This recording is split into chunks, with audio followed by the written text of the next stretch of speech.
tardes para todos y todas. En el chat, el Centro de Tecnología de La Valleja, las maestras dinamizadoras de Soriano, y vemos que también hay gente del Centro de Tecnología de Soriano, ¿sí?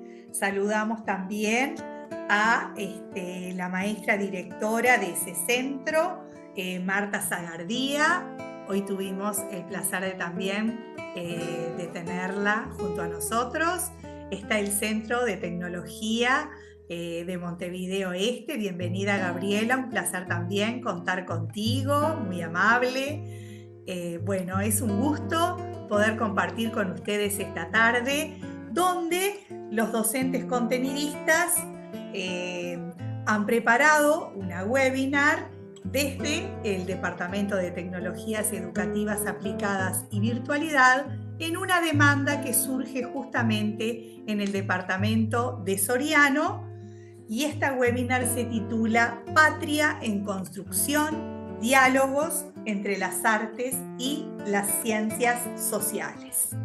Nos acompañan hoy por el colectivo docente de contenidistas el licenciado Esteban Ramírez, que es licenciado en Artes, la maestra y licenciada Verónica Gainza, la maestra y profesora Fiorella Fernández, la maestra Jimena de Freitas, y tenemos en los controles técnicos a la maestra Anabela Parodi. Bueno, esta webinar surge en una demanda de este territorio que tiene un proyecto titulado Aquí nació la patria, y en el marco de la conmemoración del bicentenario de la declaratoria de nuestra independencia es que vamos a presentar esta propuesta pedagógica que han elaborado, diseñado, planificado los docentes contenidistas con muchísimo esfuerzo, compromiso y dedicación, justamente para poder cumplir con esta demanda del departamento de Soriano. Adelante, los dejo con ellos y vamos a ser respetuosos del tiempo, por eso damos inicio. Bueno, buenas tardes para todos. Es un gusto compartir con ustedes el recorrido de esta presentación que hemos elaborado con el equipo de contenidistas. Acá les compartimos un poco el pienso que le pusimos. Un recorrido por imágenes para romper un poquito el hielo la tarde. Ahora trabajar un poquito sobre el concepto de patria desde las ciencias sociales, y después la patria vinculada al conocimiento artístico desde las artes visuales, desde la literatura, desde la expresión corporal, desde la música, y compartir con ustedes recursos que elaboramos en función de esta comunicación desde Soriano con el equipo de contenidistas del departamento, en esta sinergia de considerar las voces del territorio y de tener en cuenta cómo podemos apoyar cada uno desde nuestro rol los recorridos que estamos haciendo. Ahora, rápidamente, lo que les vamos a pedir es que pensemos cuál de las imágenes que vamos a compartir representa para ustedes el concepto de patria. La selección que hicimos fue una selección bastante arbitraria del equipo. También esta dinámica la usamos a la interna de nosotros para ver qué era para cada uno de nosotros patria. Y bueno, muy rápidamente les pedimos que seleccionen una de estas imágenes, y acá está el código para entrar al Mentimeter, y ir viendo con cuál se sienten reflejados, si todos coincidimos en alguna o es diverso.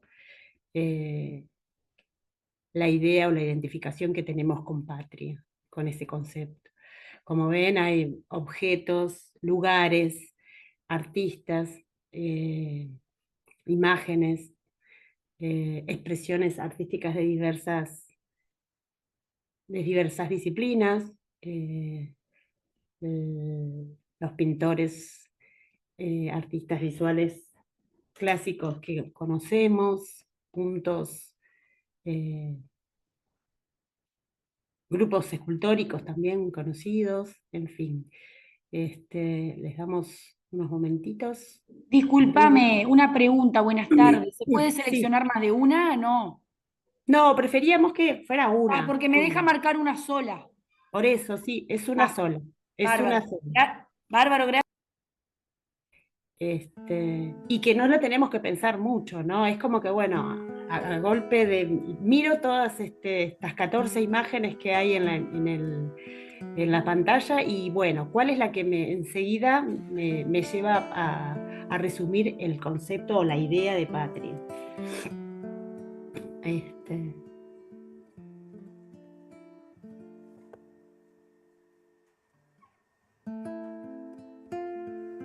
bueno, vamos a ir viendo.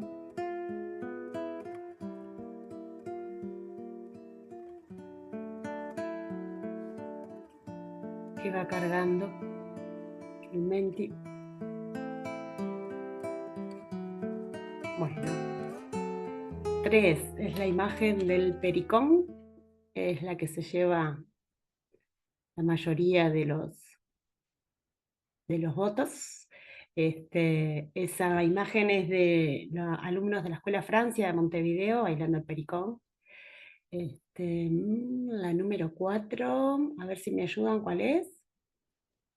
Es el retrato de Artigas. Sí, El Artigas. retrato de Pero otra Artigas. que tiene también muchos votos es la número 8, que es la imagen del desembarco de los 33 orientales. Ahí La va. pintura Bien, de- gracias, Esteban. Bueno, como vemos, como puede verse en el gráfico, todos seleccionamos imágenes diferentes.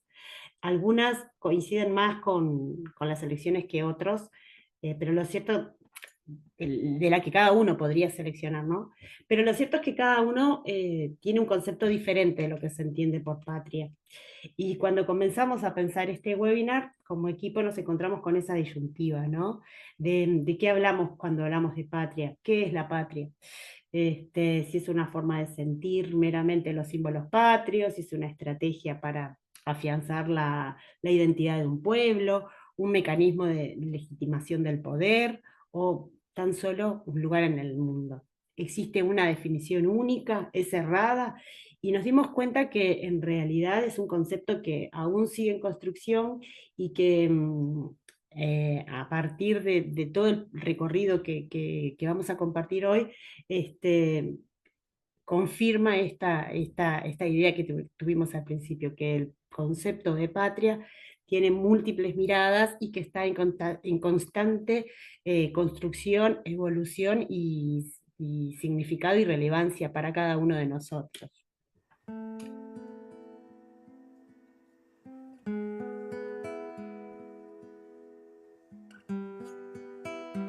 Bueno, buenas tardes.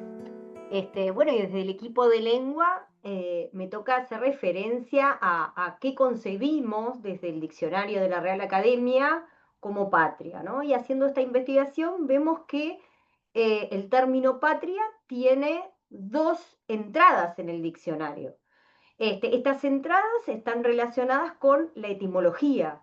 Tienen dos etimologías diferentes, tiene dos etimologías diferentes este concepto.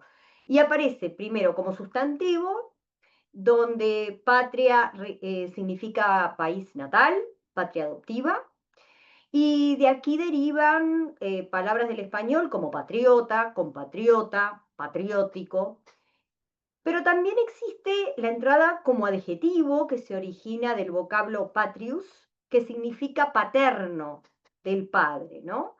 Pero como podemos ver en esta entrada como adjetivo, patrio, patria, eh, se unen los dos significados, ¿no? Eh, como vemos, como adjetivo está perteneciente o relativo a la patria y perteneciente al padre o que proviene de él, ¿no? De acuerdo a los aportes teóricos de Rosenblatt, estos significados extraídos del diccionario representan el aspecto público de la palabra. Es el que se refiere a los usos adjudicados por ciertos grupos, en este caso de hablantes del español. Ahora bien, según esta académica norteamericana, las palabras pueden tener connotaciones afectivas personales. Estas connotaciones refieren al aspecto privado del término, es decir, aquellas huellas, impresiones, sensaciones e ideas que ha dejado esa palabra en mí, ¿no? Que puede tener que ver con, yo qué sé, con el sonido de la palabra, con el ritmo de ella, y lo que esa palabra representa individualmente para cada uno de nosotros, a partir de las experiencias del mundo y ese reservorio lingüístico que cada uno de nosotros tenemos, ¿no? Y como ustedes ven ahí en la diapositiva, tenemos la imagen de un iceberg, porque Rosenblatt toma la metáfora del iceberg de Bate para representar el significado total de una palabra, ¿no? Entonces hace esta analogía entre el significado total de la palabra con un iceberg. Entonces propone que el aspecto público de esa palabra es lo que se ve del iceberg, lo que posee menos volumen, menos extensión, mientras que el aspecto privado es el que sostiene y es el que presenta mucho más volumen, ¿verdad? Entonces, posiblemente todos compartamos este aspecto público del término patria, que no nos podemos olvidar que esta parte está conectada con nuestros sentires, con nuestras emociones, relacionados con los valores, con la historia personal de cada uno, ¿no? En torno al término será diferente de acuerdo al individuo, y todos estos significados aportarán el sostén a ese aspecto público. Rosenblatt nos aporta también que las asociaciones privadas de cada persona con una palabra pueden o no corresponder con las connotaciones que tiene para el grupo, ¿no?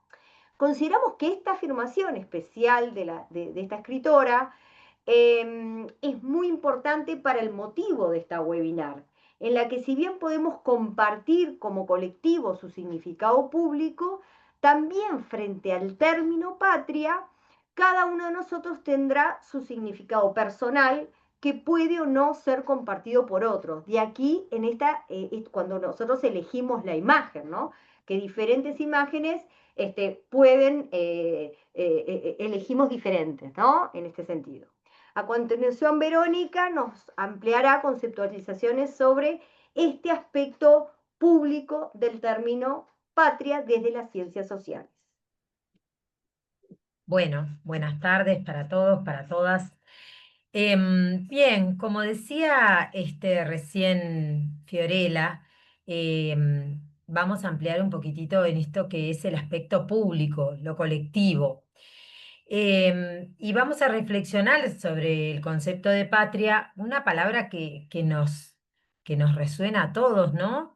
En nuestra historia, en nuestra vida, pero en realidad, ¿qué significa realmente? ¿Qué refiere al territorio? ¿Refiere a una bandera, a una idea? Como decía Jimena, a un lugar en el mundo.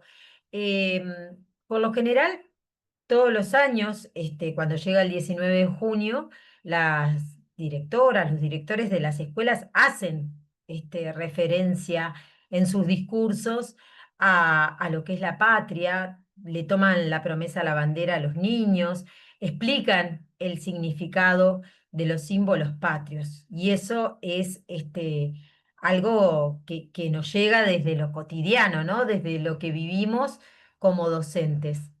Pero también haciendo un poco esta indagación, preparando esta webinar, encontramos distintas corrientes historiográficas que nos invitan a pensar de alguna manera en la patria desde una mirada más amplia.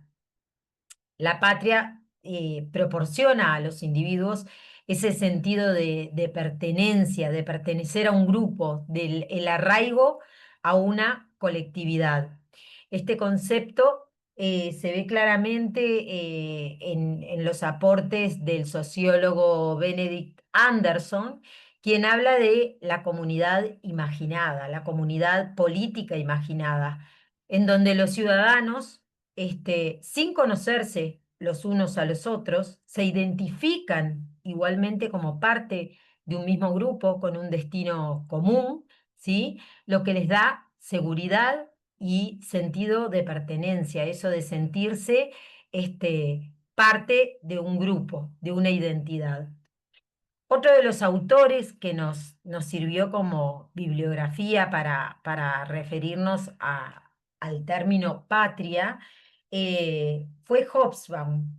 Y en él encontramos una cita que me gustó para traerla hoy acá de Bayot, que dice, la patria es algo que todos sabemos lo que es cuando no nos lo preguntamos, pero no podemos explicarlo ni definirlo muy rápidamente.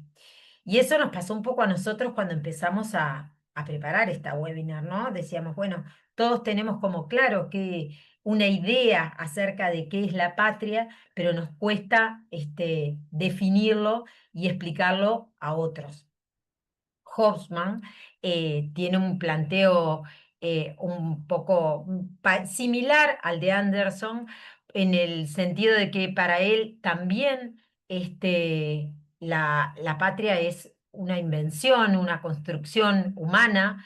Él habla de un artefacto cultural, algo que no es natural, que no viene dado por la sangre ni viene dado por la lengua, sino que es algo que se construye activamente.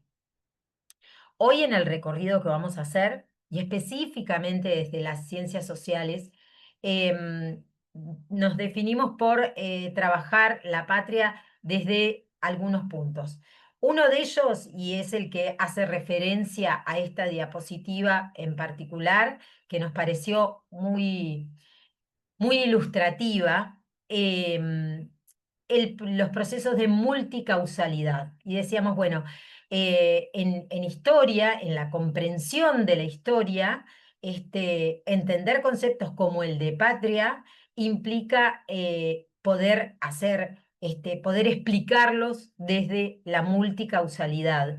Y allí uno de los autores con los que trabajamos, que es profesor de historia y integra también el Ministerio de Educación actualmente, que es Gabriel Kirichi, él hace referencia y de él tomamos esta cita donde dice que en realidad en la multicausalidad los factores nunca están relacionados como una hilera de fichas de dominó, ¿sí? Donde la caída de uno provocaría la caída sucesiva de las otras fichas, sino que más bien esto de la multicausalidad se parece un poco a esa imagen, ¿no? Una red de varias dimensiones que se entremezclan, que se entrecruzan, donde hay algunos nudos, algunos más pequeños, otros más grandes, donde hay hilos que se tensan, inclusive tratamos de armar un video con esta imagen, por supuesto que es una imagen creada con inteligencia artificial, que después de varias pruebas creó finalmente lo que queríamos, y había un video que se había creado a partir de la imagen que estaba muy bueno, porque en realidad mostraba esto, ¿no? Es como una red de tensiones donde por momentos esos hilos están muy tensos, los nudos se hacen muy grandes, hay momentos donde los hilos se rompen, hay otros donde los nudos se desatan, ¿no? Y de alguna manera en la historia esto es lo que ocurre. Podemos entender estos procesos históricos o podemos entender esto de la construcción de la patria, entendiéndolo desde la multicausalidad, desde la mirada de diferentes actores, de diferentes personas, como dice allí, de grupos sociales, de gobiernos. Este autor entiende que es muy difícil poder explicar de una única manera cómo es que surge el Uruguay que tenemos hoy, nuestra patria, sino es desde procesos multicausales. En este proceso de independencia de 1825, no había un final que estuviera predeterminado para el ciclo de guerra contra Brasil, sino que habían muchos finales posibles que de alguna manera se fueron acomodando y se fueron dando en el devenir de los acontecimientos y de los enfrentamientos y acorde a las diferentes situaciones que se iban dando en la región y en el mundo. Decíamos que además, en esto de la tensión, las tramas que se van dando en este proceso, en esta construcción, existen diferentes intereses. Bueno, ¿y cuáles eran, no? Entonces empezamos a indagar un poquito y decíamos, bueno, habían diferentes actores que tenían intereses bien diferentes. Para algunos, por ejemplo, como los criollos que dirigían los movimientos, la independencia significaba un proyecto político para liberarse de la explotación, pero también una oportunidad para cambiar su condición social. Habían otros que estaban de acuerdo por continuar unidos a las provincias unidas o al Imperio de Brasil. Estaban las personas esclavizadas, quienes veían en este proceso de independencia también una vía para poder obtener la libertad. Estaban los grupos indígenas que buscaban de alguna manera generar alianzas de guerra para poder defender sus territorios. No es menor la participación de Gran Bretaña, ¿sí? Presente desde mucho antes de 1825, quien buscaba de alguna manera obtener esa paz en la región para poder mejorar el comercio. Bien, si vamos un poquito más adelante, pero tomando esto que decía Fiorella hoy tomó la etimología de la palabra patria, ¿no? Y si uno piensa en los orígenes y en la etimología de la palabra, decíamos, bueno, la palabra patria ha evocado desde sus inicios a la tierra natal o a la tierra adoptiva a la que una persona se siente ligada afectiva y culturalmente. Etimológicamente, hace alusión al país natal. Sin embargo, los diccionarios del siglo XVIII no hablaban de patria, hablaban de nación. La nación como la colección de habitantes de una provincia o de un país. El concepto político de nación es relativamente joven, surge a partir de la era de las revoluciones en 1830. eh, Sin embargo, la Real Academia Española no define nación hasta 1884. La connotación emotiva, lo que decíamos hoy de esa carga afectiva que describe a la patria como nuestra propia nación, con la suma total de cosas materiales, inmateriales, el pasado, el presente, el futuro, no aparece en el diccionario de la Real Academia Española hasta 1925. Y en el caso de Uruguay, particularmente, ya no haciendo tanta referencia a la etimología y a sus apariciones para la academia, nos resultó interesante Gerardo Caetano en su libro de Historia de los Conceptos, hace esta evolución de la patria a través de los diferentes periodos. Entonces, él dice que la construcción de la patria forma parte de un proceso histórico y cultural complejo que se forjó entre los siglos XIX y XX. Se fue diferenciando paulatinamente de lo que fueron los procesos en Argentina y en Brasil, y algo que ya veníamos diciendo, no fue un camino lineal, ¿sí? Recto, sino que fueron una serie de etapas que se fueron sucediendo, que estuvieron marcadas por las guerras, por la creación de símbolos compartidos, y entonces él nos habla de que ese concepto de patria se puede ver en el contexto de las luchas políticas en el Río de la Plata, especialmente en territorio oriental. Y entonces él habla de diferentes momentos, ¿sí? Entonces nos dice que, por ejemplo, y esto lo vamos a ver después muy claramente, cuando los compañeros de arte vayan haciendo sus aportes desde las artes visuales, desde la música, desde las letras, cómo estos diferentes momentos que Gerardo Caetano nos presenta de cómo aparece el concepto de patria y cómo se vincula a esa sociedad que se estaba formando, lo vamos a ver claramente en las expresiones, en las diferentes expresiones artísticas. Este primer momento que Caetano llama el patriotismo colonial tiene que ver con la ideología del orden colonial español, ¿sí? Esta idea de patria se asociaba a la noción originaria del lugar en el que se ha nacido y se vinculaba a la trilogía Patria, Dios y Rey.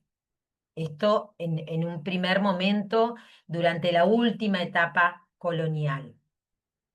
Después tenemos el periodo en el cual la figura de Artigas empieza a cobrar relevancia, ¿sí?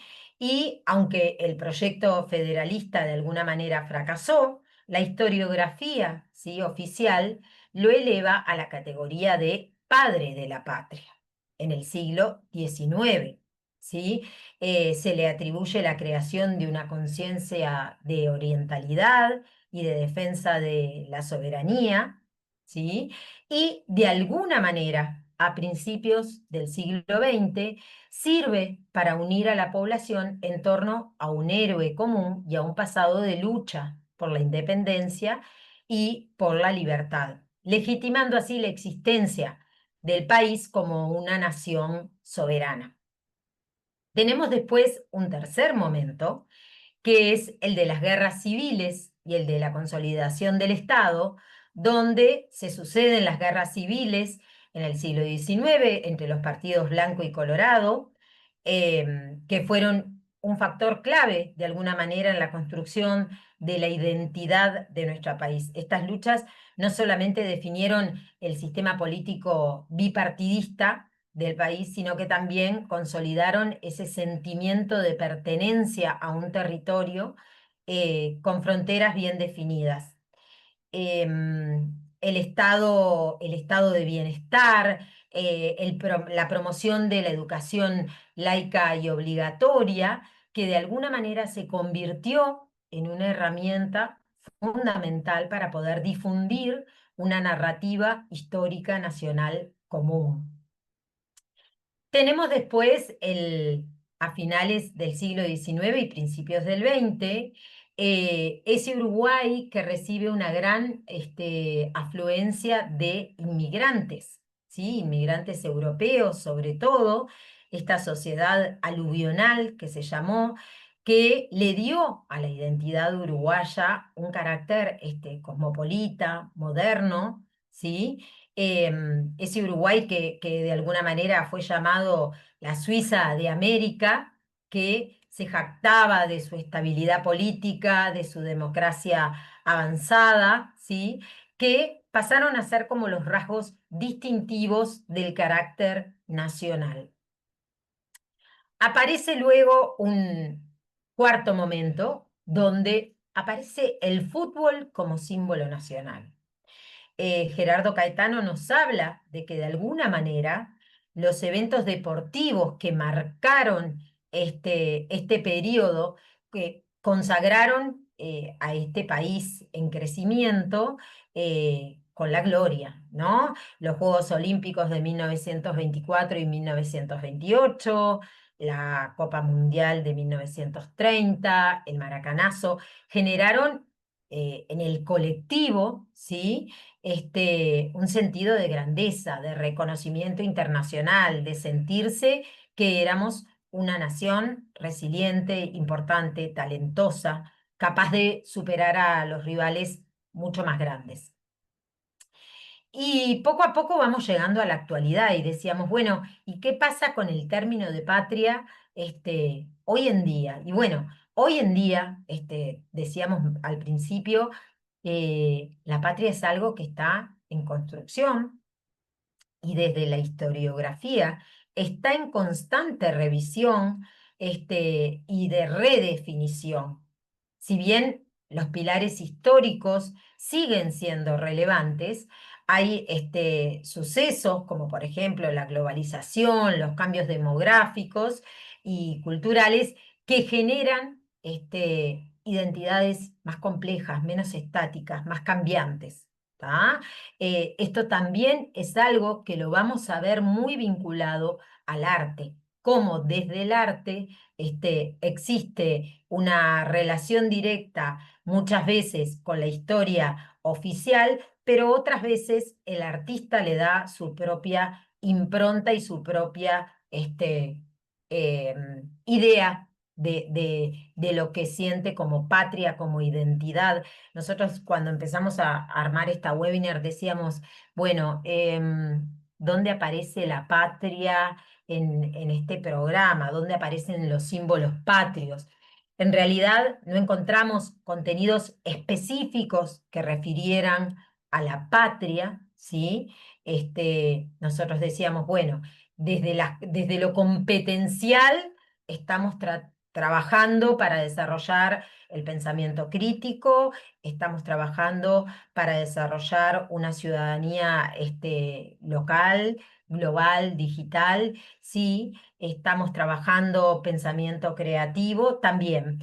No encontramos específicamente contenidos, ¿sí? Pero sí decíamos, bueno, la patria se vincula con aquellos contenidos que están relacionados con la identidad, con lo simbólico, ¿sí? Con el patrimonio, por ejemplo, que aparece mucho en el proyecto que tienen en Soriano.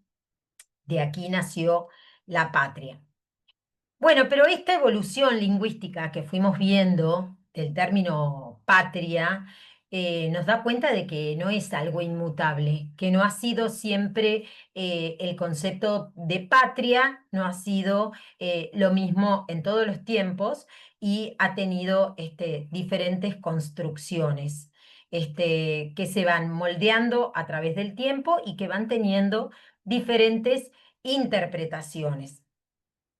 Por otra parte, desde las ciencias sociales, hoy hablábamos de la multicausalidad, pero también es importante hablar de la simultaneidad, las simultaneidades, los ritmos de los diversos estratos. Esto significa que en historia los acontecimientos no son solamente una sucesión lineal, sino que pueden ocurrir de forma concurrente, con diferentes ritmos y procesos que coexisten. ¿Sí? Nosotros hoy de mañana yo les decía, bueno, leyendo este libro que nos aportó bastante, lo comparto, se llama 200 años, es nuevito, es de este año, del nacimiento de Uruguay, la provincia que se hizo país, y en él Gonzalo Quirichi, Gabriel Quirichi, a propósito de esto de la simultaneidad de los procesos, dice, en lo que iba a ser el territorio de Uruguay, sucedieron 3 procesos históricos muy intensos en muy poco tiempo. La revolución emancipadora y social de ideas federales entre 1811 y 1820, la dominación monárquica luso-brasileña entre 1817 y 1828, y la guerra regional entre las Provincias Unidas y el Imperio del Brasil entre 1825 y 1828. Estos procesos se solaparon y coexistieron territorialmente, ¿sí? Generando tramas complejas. Por eso cuando nosotros trabajamos en historia estos procesos, tenemos que hacerlos desde la multicausalidad, desde la simultaneidad, ¿sí? Voy un poquito más adelante y vamos a ver, vamos a pasar, ahí está, a la otra diapositiva. Em, Algunos autores, esto hoy de mañana no lo mencioné, pero me faltó el aporte de otro de los autores que estuvimos estudiando para esta webinar que nos pareció que aportaba también otra mirada, es José Pedro Barrán.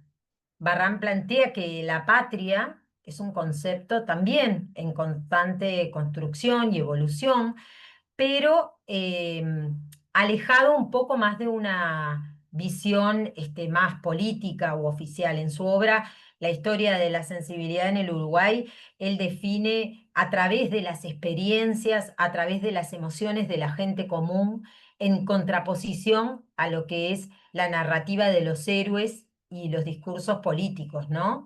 Y entonces Barrán distingue entonces entre lo que es la patria oficial, que es la concepción de la patria promovida por el Estado y por las élites, muy centrada en lo que tiene que ver con los símbolos, los héroes y el relato histórico formal, y la patria de la sensibilidad, que es el concepto que él más explora y desarrolla, que se manifiesta en los sentimientos, en los hábitos y en la vida cotidiana de las personas.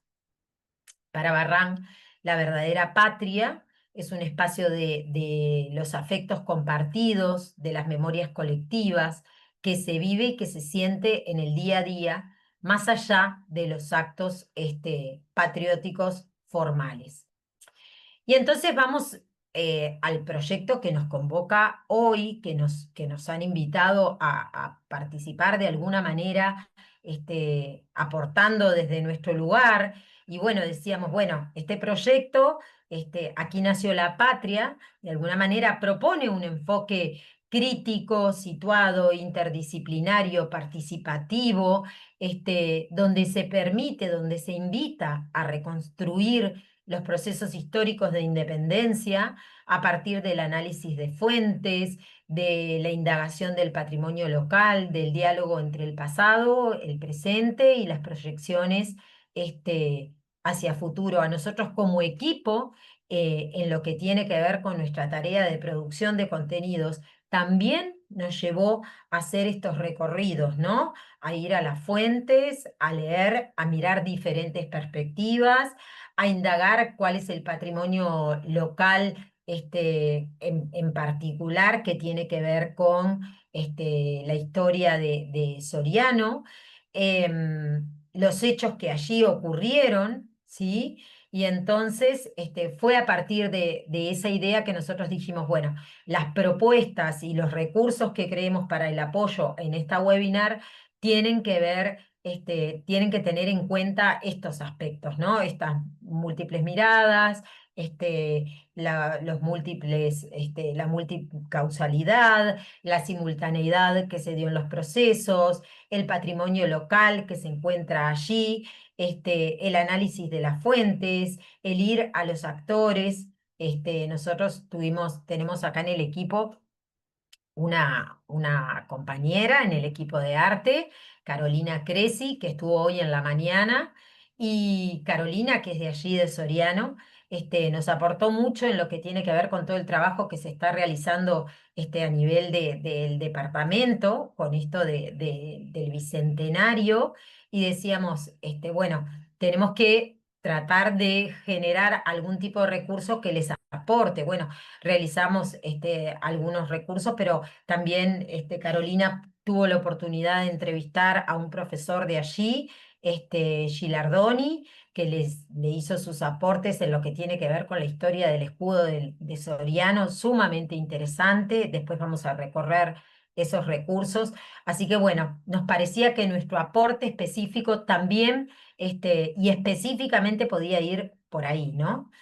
Em, bueno, si pensamos, bueno, desde las ciencias sociales, ¿cómo miramos este proyecto? Bueno, lo miramos buscando superar una transmisión lineal, ¿no? Ir más allá de los hechos, de las batallas, del desembarco, de la firma, ¿no? Para construir un conocimiento desde la problematización, entendiendo que la historia no es un relato cerrado, que es un campo de indagación, donde se buscan evidencias, donde se confrontan perspectivas.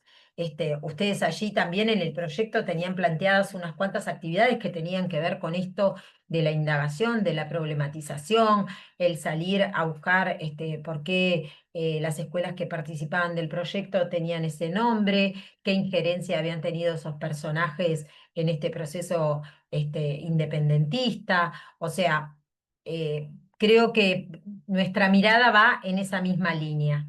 El hacer visibles las voces silenciadas, el incorporar la historia de las mujeres, de las infancias, de los pueblos originarios, de las personas esclavizadas, que históricamente en los libros y en los relatos oficiales habían quedado por fuera. Bueno, buscamos empezar a hacer visibles también estas voces, conectando el pasado con las luchas actuales. Esto que decíamos hoy, el utilizar el patrimonio local. En nuestro caso, nosotros nos enfocamos en el escudo de Soriano, riquísimo por todos los elementos que contiene, con sus símbolos y leyendas, ¿sí? Son recursos integradores para el estudio. El promover el pensamiento crítico a través del análisis de documentos, de imágenes, de mapas, de objetos y relatos orales, donde los estudiantes puedan elaborar hipótesis, confrontar interpretaciones, y también el involucrar y fomentar la participación de las familias y de diferentes actores territoriales que puedan integrar saberes escolares y saberes comunitarios. En suma, la patria, de todo lo que hemos dicho, nos quedamos con la patria como una construcción dinámica. Al comprender la multicausalidad que la conforma, la simultaneidad en los procesos que se van dando y la naturaleza construida y emocional de su identidad, podemos fomentar de alguna manera sociedades más tolerantes y evitar nacionalismos exacerbados. La patria se vive, lo vamos a ver al final, pero la patria es algo que lo podemos vivir en nuestras aulas y no solamente decir y cantar. Debe ser un discurso abierto, en construcción, dinámico y sobre todo coyuntural, ¿sí? Que tiene que ver con un tiempo histórico, con un momento y con un grupo de personas involucradas, con intereses, con sueños, y ahí se me vuelve otra vez la imagen de esos nudos que se van tensando, que se van soltando, que van siendo más flexibles, ¿sí? Y que de alguna manera nos ayudan a pensar la patria desde ese lugar. Así que bueno, vamos a invitar ahora a los compañeros de arte que van a hacer este mismo o similar recorrido a través de la historia para mostrarnos cómo las artes han llevado la patria, en este caso en imágenes. Gracias. Bueno, gracias Vero por tu pase de palabra. Buenas tardes para todas y todos. Vamos a ver si podemos hacer un recorrido bastante rápido sobre cómo las artes han dialogado con este concepto de la patria. Yo me voy a enfocar en las artes visuales específicamente y voy a tratar de trazar 3 o 4 mojones importantes de la historia nacional, el de la historia artística nacional, para ver cómo hemos, a lo largo de estos 200 años, construido el concepto de patria a partir de las artes visuales y de las imágenes. Cronológicamente empezaría por decir que la patria fue representada por las alegorías en el siglo XIX. Las alegorías son estas imágenes que los humanos hemos inventado para poder darle una comunicación a esas ideas abstractas, a esos conceptos. En este caso, en el arte nacional, nos vamos a basar en el siglo XIX, ya les digo, en esas alegorías femeninas habitualmente, que son las que dominan el escenario artístico de ese siglo en el arte nacional. Y las alegorías en el arte uruguayo, en el siglo XIX, van a tomar como referencia a las alegorías de la República Francesa, a la Marianne, ese símbolo de de la República Francesa, que casi siempre se representa como una mujer joven y valiente, una mujer que está vestida casi siempre con una túnica griega, a veces es la propia bandera la que envuelve ese cuerpo, y que intenta siempre ser la protagonista de las imágenes que se van a ir creando.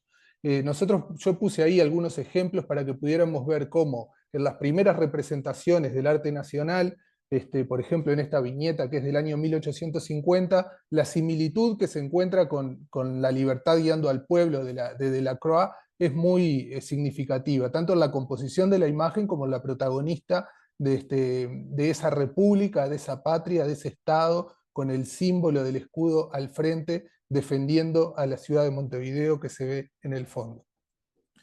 Estas alegorías siempre estuvieron acompañadas de símbolos que iban acompañando a esta figura femenina y que tienen que ver justamente con este simbolismo de las pequeñas cosas que dan como la idea de lo que se quiere transmitir y comunicar al pueblo con estas imágenes.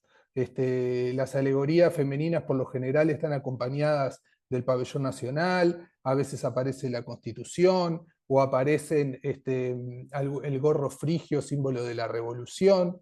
En este caso que estamos viendo ahora, por ejemplo, en ese monolito de 33 ladrillos con los nombres de los 33 orientales, siempre la simbología está al servicio de la comunicación, en este caso de la comunicación visual, que lo que intenta es que todos podamos tener un concepto común acerca de lo que es la patria.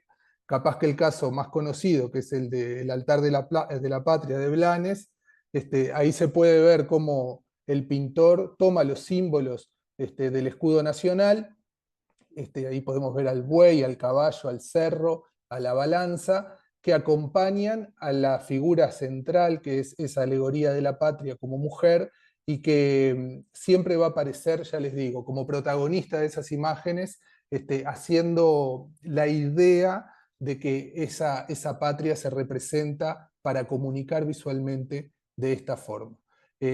No solamente en el arte, en el gran arte, digamos, o en el arte profesional, la alegoría iba a tener un papel fundamental en el siglo XIX, sino también en los pequeños objetos, en las etiquetas de los productos, en los sellos, en los artículos de prensa. Van a aparecer estas alegorías también en los monumentos, también como una cuestión de, digamos, de comunicación y pedagogía ciudadana, digamos, ¿no? Cómo el pueblo puede acceder a ese sentido común de la patria, y bueno, es a través no solamente de esas grandes obras, sino de las imágenes que se van produciendo y que aportan a la cultura visual de la época.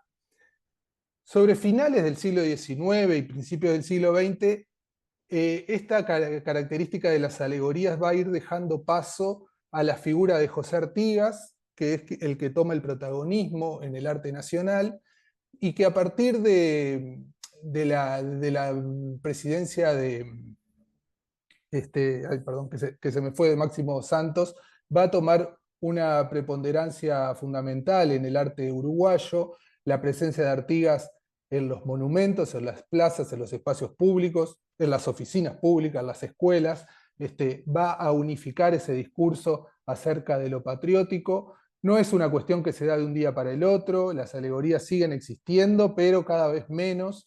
Incluso en el monumento Artigas de la Plaza Independencia, en el concurso que se hace en el año 1885, todavía había algunas alegorías que se presentaban en la base del monumento, pero ya la figura del héroe nacional empieza a tomar una dimensión mucho más importante. Y otro de los temas que queríamos también subrayar así brevemente tiene que ver con la pintura histórica, esta sucesión de hechos históricos que hoy estuvo narrando Verónica, que fueron representando en distintos momentos por los artistas uruguayos y que daban cuenta de tratar de marcar mojones visuales también de nuestra construcción como patria, como Estado-nación y como república. Los pintores que participan de esta pintura histórica están convencidos de que haciendo estos trabajos van a generar esta idea de que podemos tener como un sentido común y un pasado común que nos identifica como pueblo y que hace que nos unifiquemos todos en torno a esa idea o a ese concepto.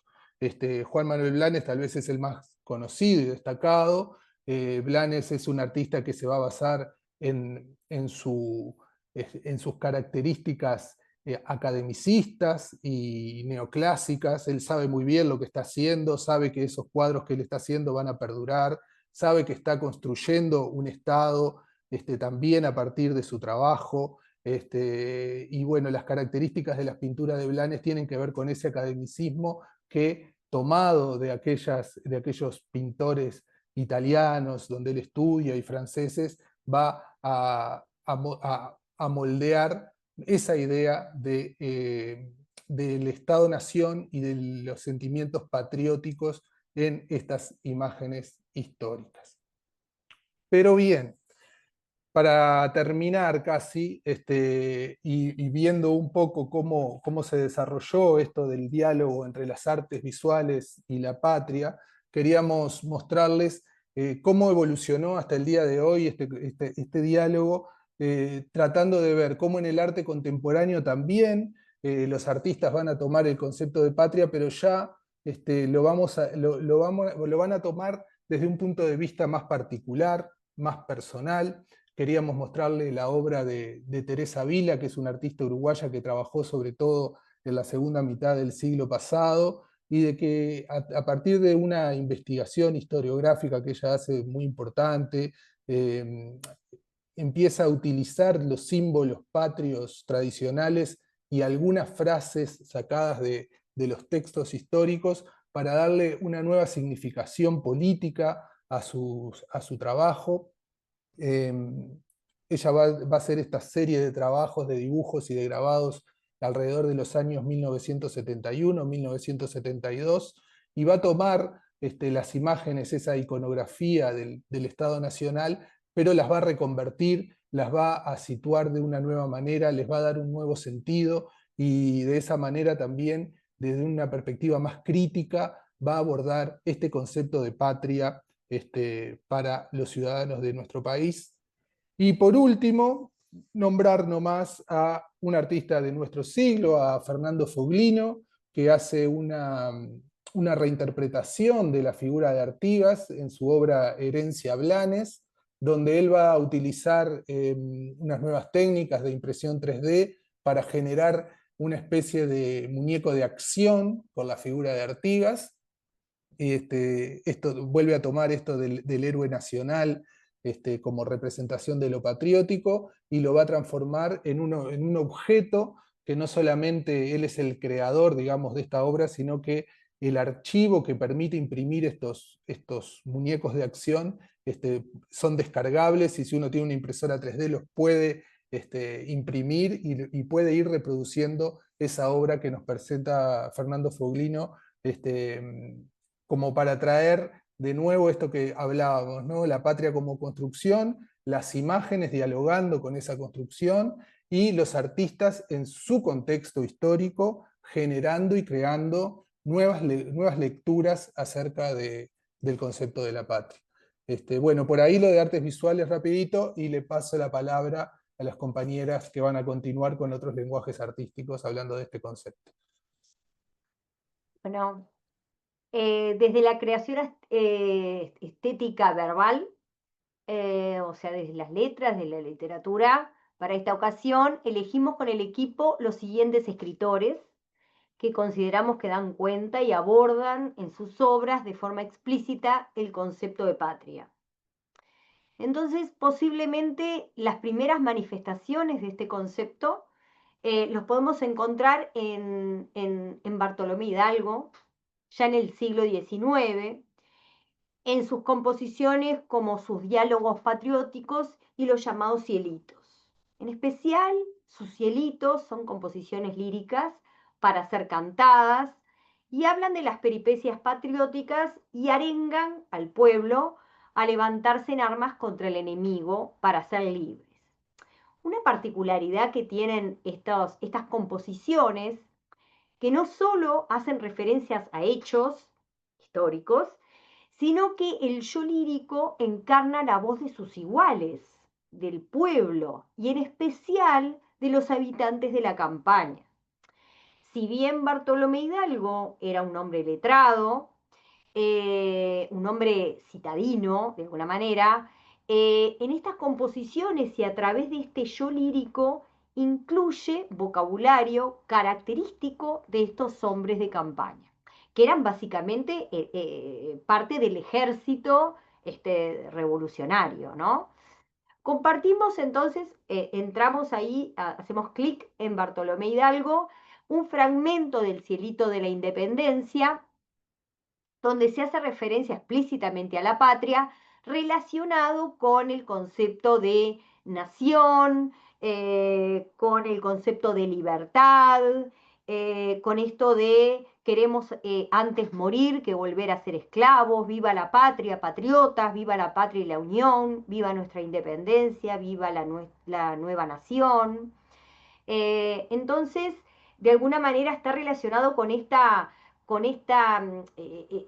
arenga hacia el pueblo para hacer que esta tierra sea libre de cualquier poder extranjero, ¿no? Como en ese caso eran los portugueses los que estaban asediando a estas tierras, ¿no?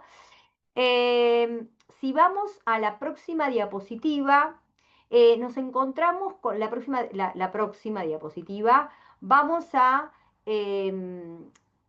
visualizar la primera antología poética del Uruguay, publicada por primera vez en 1835 y 37, bajo el título completo de El Parnaso Oriental o Guirnalda Poética de la República Uruguaya, donde se incluyen poemas de Bartolomé Hidalgo. Esta obra está compilada por Luciano Lira y reúne obras de diversos autores y es considerada un hito fundamental para la literatura uruguaya, ¿no? Especialmente en el primer tomo aparecen diferentes composiciones de Bartolomé Hidalgo, como odas, himnos, canciones, sonetos, dedicados a exaltar este sentimiento patriótico, ¿no? De Bartolomé Hidalgo tenemos, por ejemplo, poesías y odas como Marcha Oriental, a la libertad de su patria, Sentimientos de un patriota. Tenemos también obras de Francisco Acuña de Figueroa, por ejemplo, La canción patriótica, Himno de Manuel Carrillo, entre otros, ¿no? Pero ahora queremos detenernos, ahora volvemos al anterior diapo, y nos vamos a detener en esta mujer también del siglo XIX. Cabe destacar que Petrona Rosende es la única mujer que tiene tiene obras, varias, publicadas en este Parnaso Oriental. Estamos hablando de una mujer que nació en el 1787, que es una escritora nacida en Montevideo, pero que bueno, se nacionalizó en Buenos Aires e hizo su carrera de periodista y de escritora en Buenos Aires, y allí fundó un periódico llamado La Aljaba. Miren esto qué interesante, dedicado al bello sexo argentino. ¿Por qué? Porque La Aljaba era un diario que estaba dedicado a la mujer, al rol de la mujer en ese tiempo, a reflexionar, a ponerle voz a esas mujeres que en ese tiempo poco y nada, ¿no? Les recomiendo entrar a los recursos que están publicados de esta autora, e investigando en este Parnaso encontramos diversas composiciones de ella. Por ejemplo, al alfiler, a la aguja, a una abeja, son todas odas, y la famosa fábula de la cotorra y los patos, que está en verso, que no tiene desperdicio, se las recomiendo. Y entre ellas encontramos, ahora sí, vamos a la otra diapo, donde está el Parnaso y donde está El arribo a mi patria, que es un soneto. En este poema presenta, si bien presenta los sentimientos de este yo lírico, que de alguna manera manifiesta una admiración hacia el objeto lírico, que es la patria, ¿no? Hay una exaltación en relación a este concepto y lo vemos, por ejemplo, en la inclusión de la interjección o patria, ese o sin H, porque en ese momento la H no estaba incluida en el español, y la personificación de la patria, entre otros. Se los voy a leer porque está un poco borroneado y creo que está muy bueno para compartir para este webinar. Salve, oh patria dorada, felizmente, llego a besar tus plácidas arenas y miro con delicia en tus almenas flamear el pabellón independiente. Bajo el yugo de un déspota insolente, te dejo con dolor entre cadenas, que supiste romper, ya sin penas, ostentas con honor la augusta frente. Vive feliz, oh patria, y que la historia enseñe con letras de oro al orbe entero tus grandes hechos, tu inmortal memoria, mientras que con sumiso rendimiento tributan un recuerdo a tu alta gloria, mi humilde lira y femenil acento. Esto de femenil acento está de alguna manera dedicada a estas palabras a su patria desde su rol femenino, ¿no? Entonces, si vamos a la próxima diapositiva, aparecen otros escritores como por ejemplo Juan Zorrilla de San Martín, otros elegidos también del siglo XIX, principios del XX, que con su leyenda patria, esta leyenda fue compuesta para un concurso para la inauguración de un monumento a un acto realizado el 25 de agosto, para el acto del 25 de agosto de 1825, que si bien él queda fuera de este concurso por la extensión de su obra, miembros del jurado le solicitan que para este acto, para la inauguración de este monumento, luego de leídas las obras premiadas, él leyera la suya. Así que fue que a partir de este día, Juan Zorrilla de San Martín se convirtió de alguna manera en una leyenda, ¿no? A partir de esta leyenda patria. Entonces esta obra inicia con los siguientes versos. Es la voz de la patria, pide gloria, yo obedezco esa voz a su llamado. Siento en el alma abiertos los sepulcros que pueblan mi memoria y en el sudario envueltos de la historia levantarse sus muertos. O sea, aquí también tenemos ese yo lírico que evoca, que añora y toma la voz de la patria, ¿no? Bueno, ahora tenemos otro autor que seleccionamos, que es Horacio Quiroga, conocido por sus cuentos en relación a los animales y a los animales de la selva. Este cuento que está incluido en la obra El desierto y otros cuentos de 1924, que se titula La patria, ¿no? Más adelante vamos a presentar una propuesta didáctica alojada en Uruguay Educa que trabaja con este cuento, pero que solo a modo de adelanto, el argumento de esta obra tiene que ver con el significado que le otorgamos al concepto de patria. En el discurso, por ejemplo, de uno de los personajes, fíjense qué interesante. El personaje describe a la patria explícitamente como el conjunto de nuestros amores. Fíjense que en esta definición está bien claro este aspecto privado del concepto de patria, ¿verdad? Bueno, otro de los autores que seleccionamos de la generación del 45, ya pleno siglo XX, tenemos a Mario Benedetti, que escribió implícita y explícitamente sobre el concepto de patria, ¿no? Entonces, si nos enfocamos en el concepto explícito, encontramos en el poema titulado, fíjense, Noción de Patria, que da título a todo un cuaderno, y es una confrontación de la patria por defecto, de alguna manera, ¿no? El poeta hace un recuento de todos los rincones del mundo en el que estuvo, en el que visitó, pero reconoce un rincón, ¿no? Su sitio personal, aún consciente, de la crisis que por aquel entonces se avecinaba, ¿no?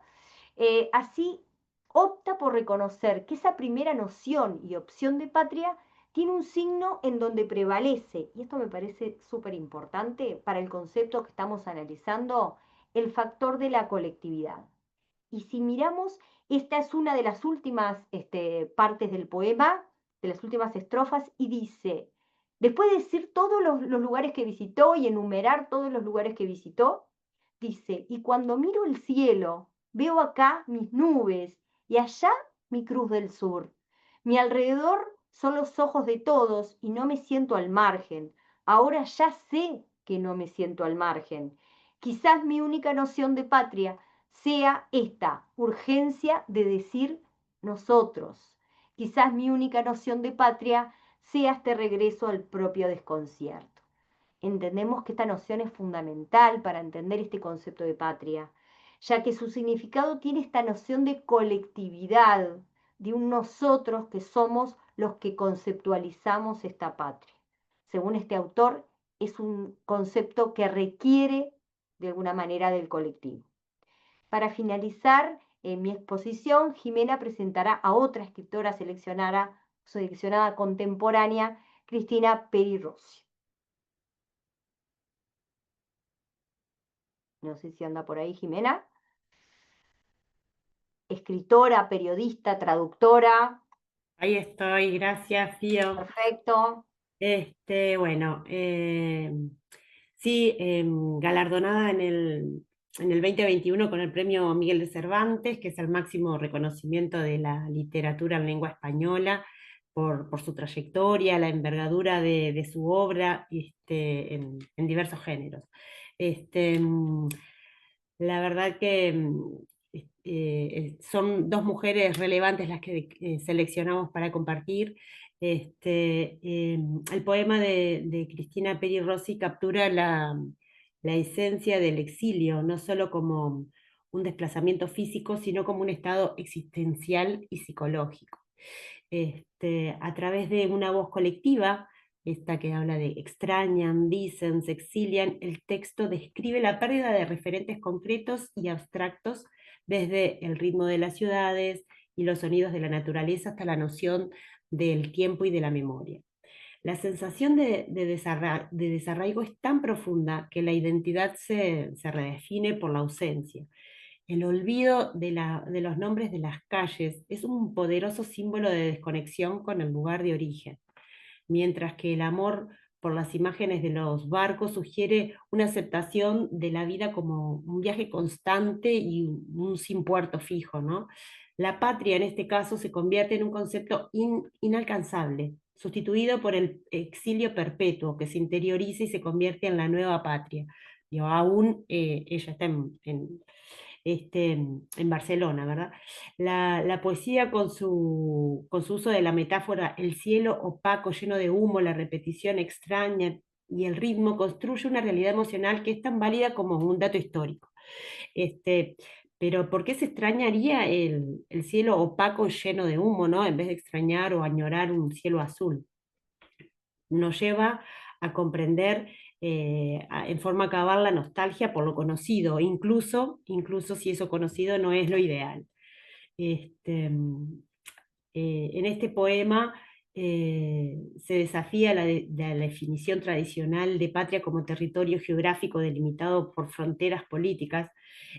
Para los exiliados del texto, la patria es un espacio de memoria y de pérdida más que un lugar físico. No es solo una expresión lírica, sino es el testimonio que humaniza los fenómenos estudiados por las ciencias sociales, como las migraciones, las diásporas, los conflictos políticos. Conecta con la emoción, con la razón, permitiendo una comprensión más completa del mundo.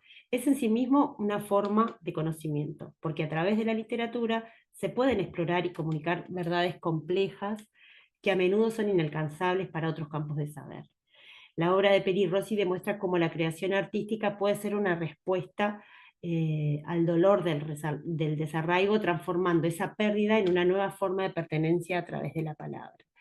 Nos parecía que compartir el aporte de dos mujeres uruguayas relevantes, ambas exiliadas, y con una obra contundente era bien oportuno. Este, y bueno, y ahora para seguir un poco el recorrido, acá están los recursos que estábamos hablando que son a estar alojados en el repositorio Ceibal. Y para seguir un rapidito, eh, vamos a hablar un poco de la patria y el cuerpo, ¿verdad? Este, eh, Consideramos que la enseñanza de las danzas, este trabajo lo hicimos también de forma colaborativa con Natalia Pousas, que es la compañera experta en expresión corporal que estuvo en la mañana, que la enseñanza de las danzas folclóricas es donde se refiere o aparece la simbología del sentido patriótico, ¿no? Entonces parecía interesante analizar y reflexionar sobre la importancia de la enseñanza de este tipo de danzas en las escuelas. Para ello se tomó el aporte de la investigadora argentina María Inés Palleiro, que tiene una vasta experiencia en los estudios folclóricos, y ella hablaba de la interrelación que tienen los conceptos de folclore, de cultura y de identidad. Pero lo más importante que plantea la autora es problematizar ciertas nociones que tienden a cristalizar los contenidos tradicionales que se enseñan en las instituciones educativas, destacando este hecho como una problemática. Seleccionamos para esta presentación estas imágenes de un proyecto que se ha llevado a cabo este año en La Paloma, en Rocha, en la Escuela 52,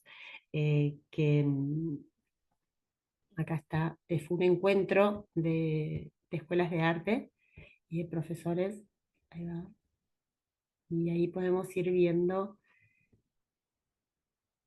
la diferencia de posturas, de formas de expresar y compartir la danza, ¿verdad?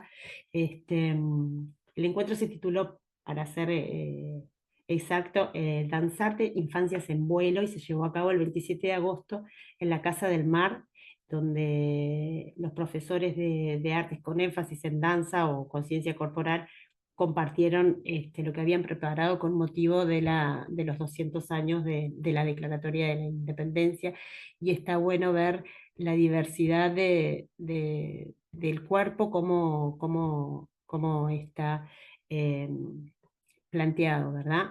Eh, las fotos refieren o muestran distintas narrativas de la corporalidad, y cómo se van interpretando esas danzas folclóricas, ¿verdad? En ese encuentro que se podían ver, por ejemplo, parejas sueltas, con formaciones en calles, las ruedas, cadenas, molinetes, como una enseñanza un poco más tradicional, y otra un poco más ayornada o más contemporánea. Acá vemos la clásica, ¿verdad? Y acá tenemos una reinterpretación de pronto, acá lo podemos ver, en el que están todos mezclados, otra postura corporal, ¿verdad? En la investigación de Palleiro se menciona que los estereotipos funcionan por un lado como moldes, ¿no? Porque de alguna manera dan forma al mundo social, pero por otro lado se corre el riesgo de impedir ese dinamismo que se ve en otras propuestas, ¿verdad? Entonces este tipo de coreografías clásicas son esquematizaciones académicas realizadas para la transmisión pedagógica, que indican claramente cuáles son los pasos, las secuencias para la ejecución de la danza. Pero si partimos de la idea que las manifestaciones folclóricas son expresiones estéticas espontáneas de la cultura, capaz que esta otra imagen da cuenta un poco más de esa espontaneidad, capaz que es un momento oportuno para cuestionarnos cómo podemos transformar esa enseñanza clásica por algo más, más dinámico y ayornado, ¿no? Entonces, la pregunta es, ¿se puede conservar por un lado al mismo tiempo lo que enseñamos en forma clásica y folclórica o de una manera un poco ayornada? Y el desafío es ese, ¿no? Es lograr ir avanzando en sostener, generar registros, conservar en la memoria lo clásico, pero también ir avanzando en tomar la danza y el cuerpo desde una memoria más dinámica, aceptando o apreciando las transformaciones y el cambio, ¿verdad? Y en este proceso que hicimos de considerar la elaboración de esta propuesta, ensamblada y vinculada con los compañeros de Soriano, revalorizamos también a la interna del equipo la figura de Laura Ayestarán y de su esposa, de Flor de María Rodríguez de Ayestarán, que ambos hicieron una investigación súper importante y necesaria, o sea, porque lo que se trasunta hoy en la experiencia de Rocha también, de cierta manera, da cuenta de cómo en Rocha se están generando las formas de enseñar y de aprender diversas, ¿no? Pero gracias a la investigación de Flor y de Lauro, acá está, por ejemplo,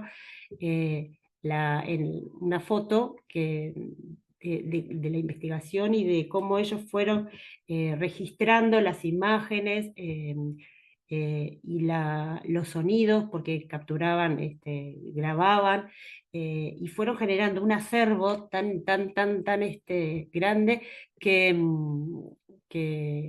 gracias a eso podemos dar cuenta de cómo ha evolucionado la música en nuestro país, ¿verdad? En la cultura de nuestro país. Y esta frase que plantea Lauro Ayestarán nos pareció que está interesante para tener en cuenta, ¿verdad?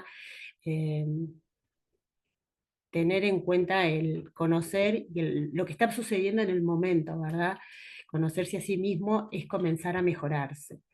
Eh, Acá está en el Centro Nacional de Documentación Musical Lauro Ayestarán, fue todo el material que tenía la familia lo donó, y se generó ese espacio con Yuna Lorian, que, bueno, que fue el director hasta que falleció, este, y nos pareció sumamente relevante esta posibilidad del registro, ¿verdad? En la presentación acá, eh, lo que nos llevó a conocer el trabajo etnográfico que hizo el matrimonio, y que generaron, por ejemplo, una palabra que nos pareció interesante compartir: coreología, es decir, la ciencia folclórica de la danza. La verdad que nos sentimos muy honrados de también en este momento compartir toda esa investigación de gente que es importante considerar y tener en cuenta. En cuanto a la música y a los aportes de Ayestarán, lo que querríamos destacar es como, bueno, la música nos recuerda que, que tiene que ver con todo, ¿no? Que la música y la patria tendrá que ver, bueno, sí, la música nos une, nos da un lenguaje común que va más allá de las palabras, que nos permite conectar con nuestras raíces, con los demás. Al igual que una orquesta, cada instrumento es fundamental para que todo suene bien, ¿verdad? Y en una sociedad cada persona es esencial para esa armonía colectiva. Entonces la música nos lleva y nos recuerda que la patria se construye con cada nota, con cada voz que se une para crear algo más grande que nosotros mismos. Bueno, lo más importante y lo sustancial también es compartir con ustedes el recorrido que hicimos en la creación de los objetos de aprendizaje. ¿Estás por ahí? Vamos a mostrar los recursos en esto de que nos queda poquito tiempo. Vamos a Eso. mostrar la producción de de recursos que tenemos en la página siguiente. Ahí está. Bien. Bueno, nosotros hicimos una selección, primero hicimos una curaduría acerca de aquellos recursos que teníamos disponibles ya creados en los repositorios. Entonces, les dejamos aquí el enlace donde dice colección de recursos sobre la independencia y una colección completa de recursos en REA Ceibal, todos ellos referidos a la independencia. Recuerden que los recursos que se encuentran en el repositorio de Ceibal están dirigidos principalmente a los estudiantes, mientras que los recursos que se encuentran en el portal Uruguay Educa son recursos que se encuentran dirigidos a los docentes. ¿Sí? Entonces, esta colección de recursos que se encuentran en Ceibal son recursos pensados para estudiantes de tercero, cuarto, quinto y sexto. Hay algunos de ellos que están pensados también para estudiantes de formación docente, ¿sí? Pero van a ver que hay una gran variedad de recursos. Hay recursos externos también que consideramos que eran valiosos, así que bueno, eso los van a poder recorrer después. Y los compañeros también crearon. ¿Querés contar un poquito vos, Esteban, acerca de la propuesta de Uruguay Educa? Crearon Dale, una sí, propuesta a propósito de esta webinar que ahora les sí, sí. cuenta un poco Esteban de qué se trata. Bueno, en realidad ustedes saben que las propuestas didácticas que nosotros alojamos en Uruguay Educa están destinadas a los maestros.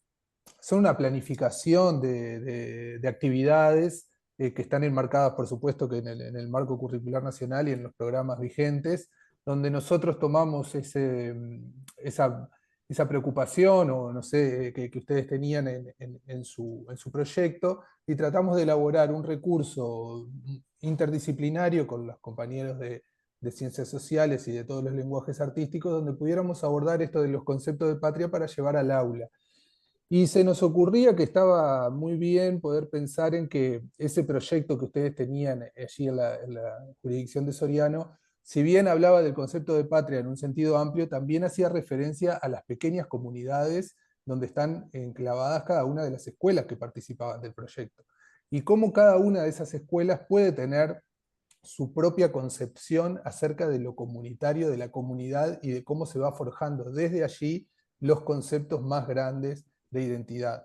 Y es por eso que, bueno, en esta propuesta didáctica que vamos a dejar alojada, que ya está alojada en el repositorio de Uruguay Educa, vamos a encontrar que partiendo del cuento de Horacio Quiroga, que hoy nombraba Fiorella, es como el punto de partida para ir recorriendo a través de diferentes actividades y de distintas disciplinas este concepto de patria, ¿no? Desde las artes visuales, que es lo que a mí me compete, tratamos de hacer algunas actividades que tienen que ver con las tres dimensiones de la didáctica de las artes visuales, que son la dimensión productiva, o sea, algo que los niños van a tener que hacer, una dimensión interpretativa, o sea, algo que los alumnos deberán interpretar acerca de las imágenes, y una dimensión cultural, que es aquella donde se relacionan el hacer con el entorno cultural de los niños de cada uno de los lugares donde se aplique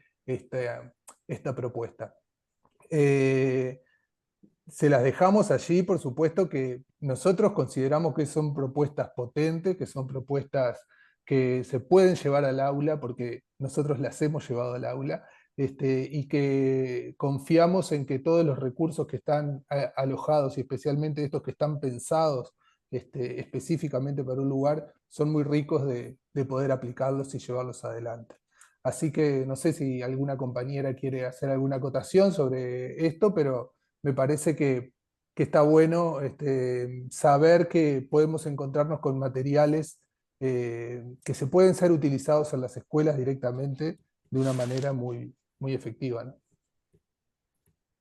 Sí, capaz que ahora si Jime deja de compartir, yo les muestro el objeto de aprendizaje que estuvimos trabajando también junto con los compañeros de lengua y de arte. Estuvimos planificando un objeto de aprendizaje que próximamente va a estar publicado en Rea Ceibal, eh, que se tiene que ver con el análisis, ahí lo estoy compartiendo, sí, tiene que ver con el análisis del escudo de Soriano, ¿no? En esto que decíamos hoy del patrimonio local, de lo tangible, bueno, decíamos, aquí nació la patria, el nombre de este proyecto no es casual, tiene que ver también con este lema seguramente que se encuentra en el escudo, y entonces, bueno, empezamos a pensar un recorrido en un objeto de aprendizaje donde se le plantea a los estudiantes que nos vamos de viaje por el Uruguay y nos empezamos a aproximar a ese departamento que tiene unos límites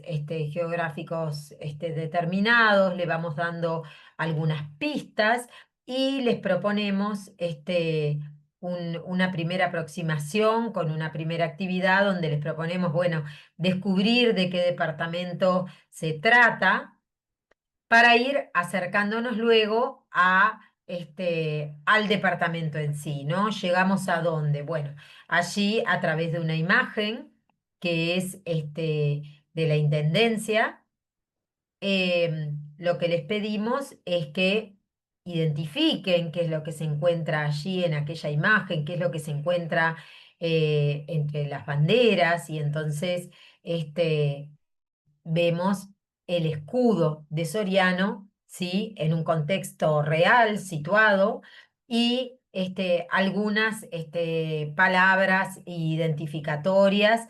Más adentro van a ver que tiene también algunos bocadillos que permiten identificar palabras que quizás sean difíciles para los niños, ¿sí? Como si fuera un hipervínculo. Yo le digo, bocadillo se llama a lo que sería un hipervínculo que me abre una ventanita emergente para explicar algunas palabras que quizás puedan ser difíciles para los estudiantes.